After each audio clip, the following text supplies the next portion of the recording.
তৃণমূলের বড় পদে নওশাদের ভাই কাসেম, কটাক্ষে শাসক বিধায়ক শওকত মোল্লা। রুজি রোজগার হয় না, কাসেম কখন কি বলে। তৃণমূল কংগ্রেসের রাজ্য রাজনীতিতে বড় পদ পেলেন কাসেম সিদ্দিকী।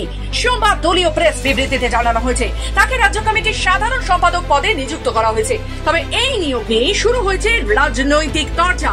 কাসেম সিদ্দিকীর বিরুদ্ধে এবার প্রকাশ্যে ক্ষোভ উগরে দিলেন শাসক দলেরই বিধায়ক শওকত মোল্লা। এদিন ভাঙড়ের শানপুকুর অঞ্চলে এক কর্মী সভায় কাসেমকে নিশানা করে শওকত বলেন, আজকে দেখলেন না, এদের মনে হয় খুব বেশি রুজি রোজগার হচ্ছে না। কাসেম সিদ্দিকী কখন কি বলে ঠিক থাকে না। কদিন আগে দিদির নামে বললেন। কাসেম সিদ্দিকী ফুরফুরার পীরজাদা পরিবার ঘনিষ্ঠ। তার দাদা নওশাদ সিদ্দিকী আইএসএফ এর মুখ্য নেতা। তৃণমূলের একাংশের মতে কাসেমের এই নিয়োগ রাজনৈতিক বার্তা বহন করছে। তবে শওকতের মন্তব্য তাতে নতুন করে বিতর্কের জন্ম দিল।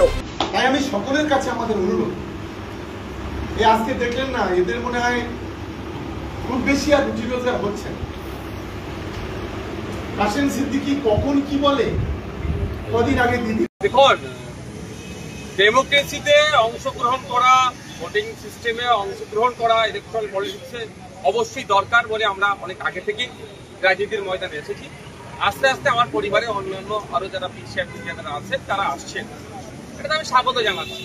তবে ব্যাপারটা হচ্ছে দল চয়নের ক্ষেত্রে একটা দুর্নীতিগ্রস্ত দলকে চয়ন করে ফেলেন, ফলে এটা নিয়ে অনেক সমালোচনা হচ্ছে, আলোচনা হচ্ছে, এটা নিয়ে অনেক চর্চাও হচ্ছে।